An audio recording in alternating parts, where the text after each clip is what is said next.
Howdy, folks. Welcome back to the Unqualified Film Bros podcast. Just Max and George for you tonight. Ben is probably watching this movie for like the fourth or fifth time in a row. He's stuck in the theater. He can't get out. Hmm. And he's not here to contradict that story. So that's the on the record account of why Ben Green is not good Fort Ben or whatever his name would have been on the little Zoom line right there about what his name is.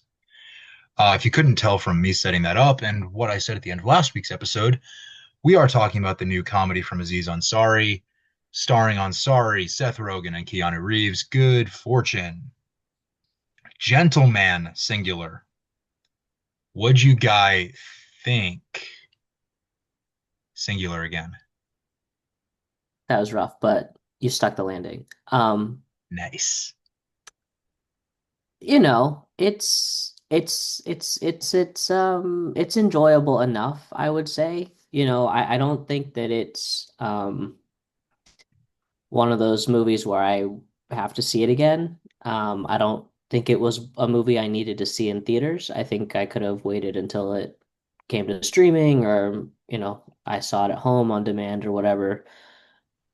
Um, with that being said, it was nice the angle they took, and the message they tried to deliver, on, the gig economy and sort of what that exploitation looks like, and sort of you know, um, what that could look like if you are literally put in someone else's shoes, and forced to experience something that is foreign to you, and that's nice. But again, I don't know if this broke many boundaries. I don't know if it pushed any.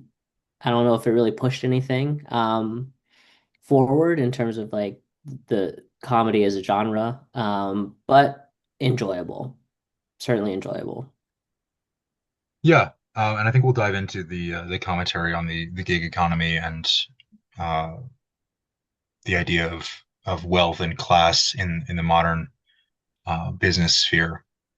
Um, but I want to talk a little bit here about Aziz Ansari as a director because this is his directorial debut. You Feature mentioned length. that He's directed he's done episodes of shorts. Master of None. I thought I saw that he had done a short. Maybe, but he's also I done. I mean, mean, but he's also, mostly has been known for the his directing of Master of None episodes, and he's quite good as a director for some of yeah, those episodes. Um, TV direction and film direction are similar and adjacent, if not exactly the same thing. mhm. Uh, Obviously, he had a big hand in the creative side of Master of None, and the development, the writing. He did here as well, written and directed by Aziz Ansari. Good Fortune is. Mhm. You talked about how he doesn't really push any boundaries for comedy as a genre. That's true. I mean, that's something that I observed in this as well. We don't get anything particularly remarkable from the writing or direction. Again, we'll get into the commentary in a minute, but I want to talk about a couple other films from last year with feature-length directorial debuts. One of which we did on the pod, Dev Patel's Monkey Man, which was a feature-length directorial debut by Dev Patel.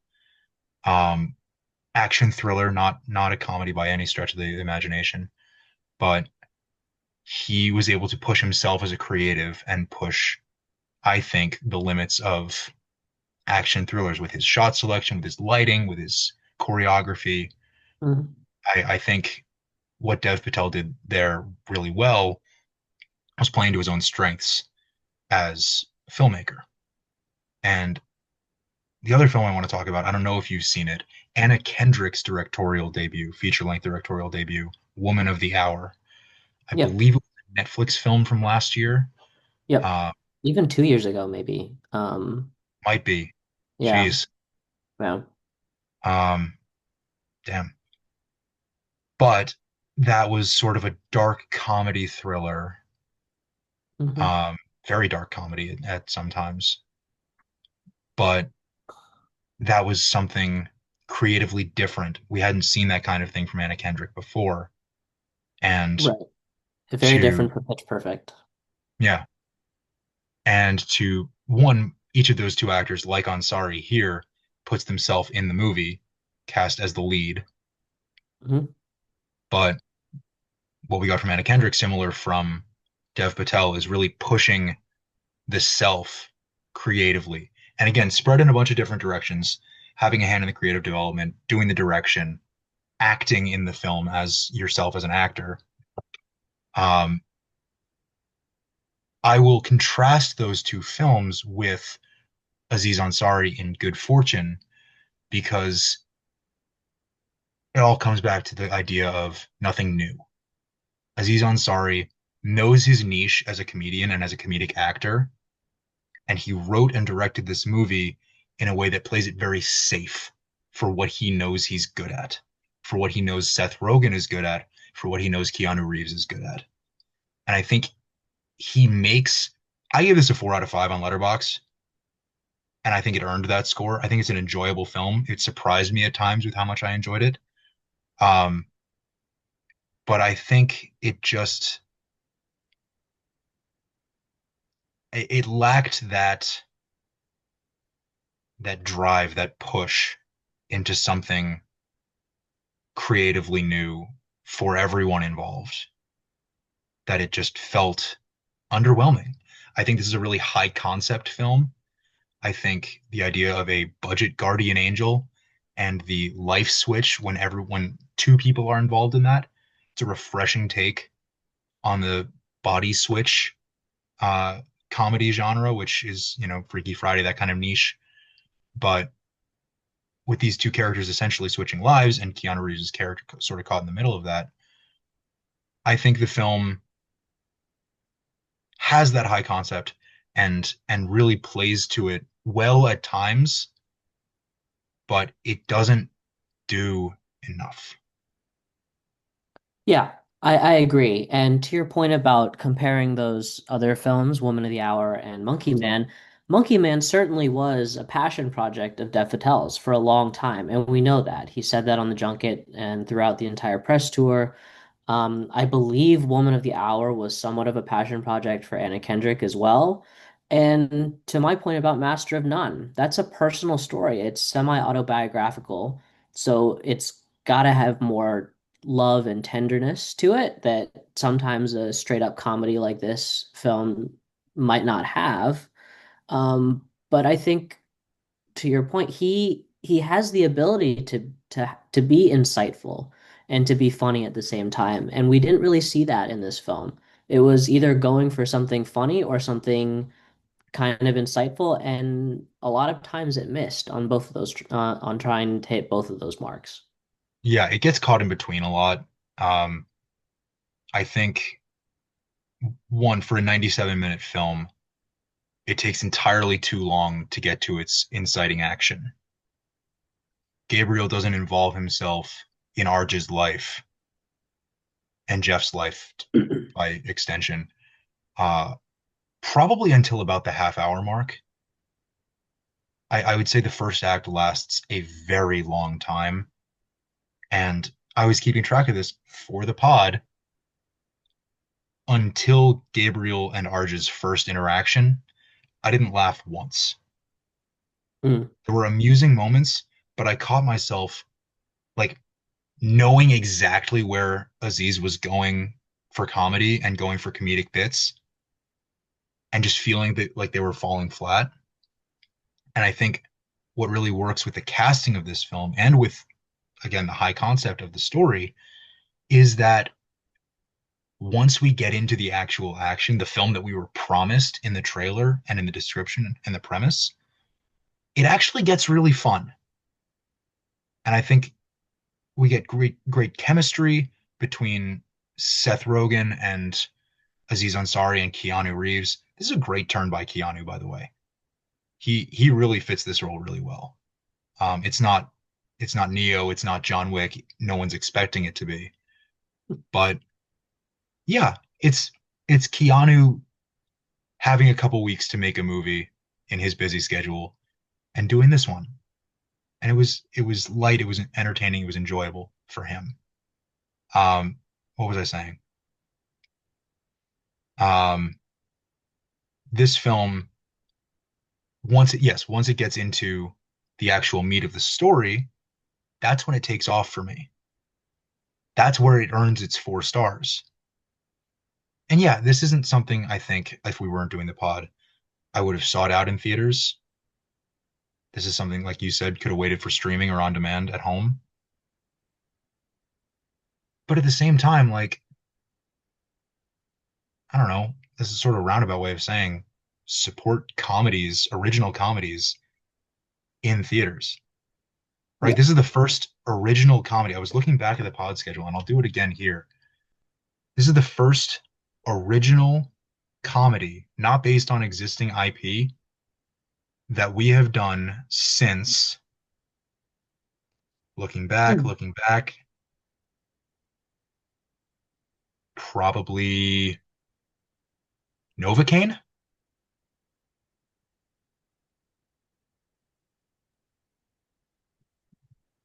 which was March.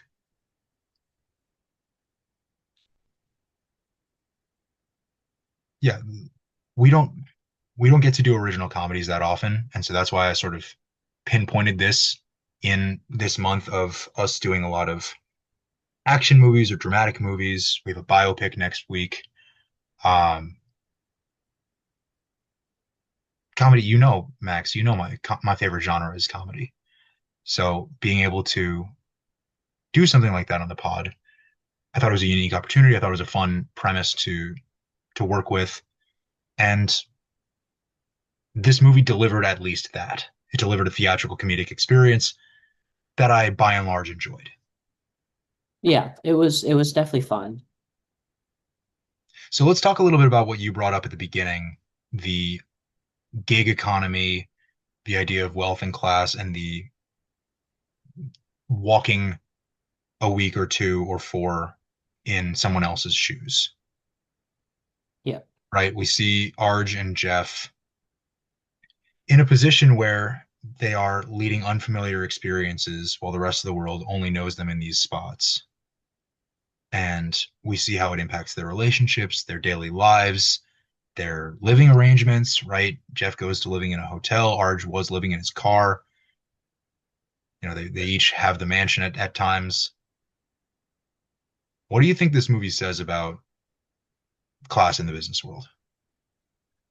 Oh, I mean, if you don't get that after Seth Rogen's speech at the very end, then I am very sorry that it took that long for it to come around because I don't think they try and hide they don't try and hide it. I think they're not trying to, make some subtle commentary. I think it's very clear that there are industries and uh, across the spectrum of what a business can look like of fat cats that exploit people that don't have enough. They don't even have enough, but they have nothing. The people like Arj at the beginning, who is living in his car. And even he acknowledges he doesn't have it the worst, but it's still pretty damn bad that And he's that's living in that's his something that car. that Jeff realizes in a conversation with Gabriel later in the film, Yep. that when he's still swapped with Arj, Yeah. he has the same realization that, yeah, other people still have it worse than I do, but this fucking sucks. Yep. Anyway, continue. No, I mean, again, it's not trying to hide anything. It's making a very clear statement that there are various ways in which the little guys get exploited. Whether that's in hardware heaven with Kiki Palmer and Elena, or in the food service industry with the robo delivery drivers, or when he brings up AI at the end, which I know you loved, in when the Seth film Rogen said, and fuck this industry. AI bullshit, Yeah, he was speaking directly to me. yeah. I And I mean, was like, go, Seth, go, again, Seth. it's very clear with what its message is, and it's something I certainly agree with it. So it's not. And you'd be hard pressed to find um, many people that would disagree that there are but that they feel exploited. Yeah, absolutely. And I think one thing that you touched on earlier was this movie trying to be comedic and trying to be insightful and missing on each. I think where this, I think I'm going to offer a clarification and correct me if I'm wrong here, but I think this movie achieves its spots at both being comedic and insightful, but where it misses the mark is trying to blend the two. Yeah. Yeah. I mean, sometimes it does miss on either, but like again, you're right. That's not where it's important. Where it's important is when it tries to bring the two together and sort of join the two worlds and it misses. A lot of that weight, I think, falls on Keanu Reeves and falls on the relationship between uh, Aziz's character Arj and Kiki's character Elena. I think they have these moments, these conversations, these deep conversations about someone's place in the world and whether a life is worth living and status in this world. And I think there are moments of levity in those conversations that kind of detract from the overall insightful message of those moments. Um, but the flip side of the coin, you get great moments like the scene from the trailer where Gabriel and Martha, played by the wonderful Sandra Oh, are having this conversation about how Gabriel meddled in Arj's life and Jeff's life and swapped them. And Gabriel says a very real, insightful thing. I was trying to show him that money and status or wealth or whatever it says wouldn't solve his problems. It appears to have solved most of his problems. That's the funniest line in the movie. And that's the one moment where, and I'm going to contradict myself again. It's the one moment where the insight and the comedy work really, really well together. And that's due to the writing, that's due to Keanu's delivery. And it's the essence of the movie is what does this it's the core theme of the movie is what does money give you in the world? It And is can that give you a worth it? lot. It can Yeah. give you a lot. And like that's the thing is that most people are willing and ready to admit that, yeah, look, a little bit more in my pocket is gonna go a long way. Like that's gonna be really helpful, whether that means I can eat dinner for the next week, or that means that I can go on my third ayahuasca tour journey in the last 9 months, whatever that might be on that spectrum of fun and fulfilling things that you want to spend your hard-earned money on, right? But what many of those people are not willing and ready to admit is that that isn't everything. That yes, it can help, but you've got to have the other stuff too. And I mean, we kind of see Arj go through that because that's how the movie ends, right? He's switched back and everything, of course, but I think one of my main issues is that it doesn't really feel all that earned. He spends most of the movie being absolutely awful to the people around him, and it's hard Yeah. to root for him. Especially Elena. Like he Yeah, is largely a lot of the second act, he's largely removed from Jeff and Gabriel. They're kind of on their own adventure. yeah. Um, which I don't know if you caught that Seth Rogen has top billing for this film, but he kind of takes over as the film's lead almost Yeah. in the second and third acts of the film. Arj is Hmm. kind of an afterthought. Not an afterthought, but kind of pushed to the side, we'll say. Hmm. Um, but yeah, Arj making the decision that his life is worth living after having that experience of not really being the best person, right? He fakes memory loss to avoid having to switch back. Yep. He has Jeff's birthday party for himself with his own dance routine. Um, he really, really is manipulative of Elena and what their relationship had been in the previous existence versus what it is here. Hmm. And And yeah, really, and just dismissive of her goals for what making her life yeah, better the looks whole like. union push at Hardware Heaven, Yeah. right? That's another huge thematic or another huge component of the themes of this movie is the idea of organized labor. Again, going up against what Seth Rogen very explicitly talks about at the end of the movie with the robot delivery drivers and the whole idea of artificial intelligence versus organized human labor. Right? That's an idea that's butting heads here. So I think what we get in Keanu's speech when he crashes the union vote meeting, being able to afford nice things and all that, it helps get some of the message across. It's a little heavy-handed, I think, in the pursuit of comedy, but also like the message is for better or worse getting across.